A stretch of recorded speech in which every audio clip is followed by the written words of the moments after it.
with coming out? Thank you so much for that question. I believe the question is really personal because as part of the LGBT community, I believe that everyone experienced that we are afraid to come out. Sometimes it's because of our family, but most of the time it is because of the society, the judgment that we may receive from others.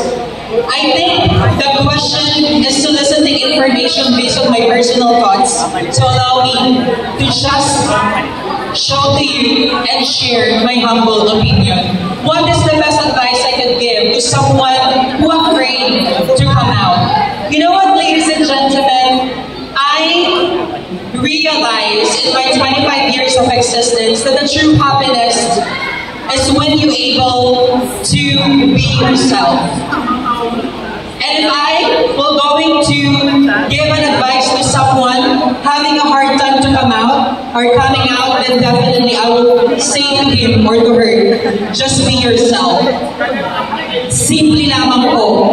No matter how hard judgment, criticism we may receive towards other people because of the gender preference that we have, always choose to be yourself, to be authentic, and show who you are. Because like a caterpillar, we are just a caterpillar, but sooner or later we can be a very beautiful butterfly.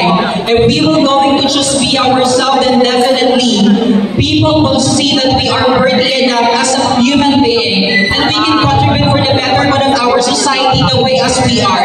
Huwag na wag mong ikakahiya kung sino at ano ka, dahil sa dulo, isa lamang po ang sasabihin ko, oo, bakla ako, pero hindi basta-basta bakla na.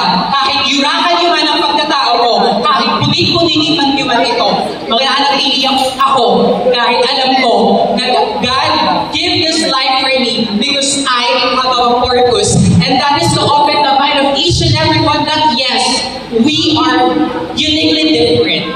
God created us uniquely different, and I will never hide it. I will be proud of it hanggang sa mamatay ako, dahil lagi niyo pong pagkakatandaan, kitinin niyo man po ang aking buhay, biyakin niyo man po ang aking buho, ngunit sa buho ko pa rin po nakalimbang ang sariwa kong buho. Baklaman po ako sa pagbubusapos, ngunit kailanman hindi po ako mapapagod. Patunayan sa inyong lahat na mula ulo hanggang paa, ako ay tao rin. Salamat.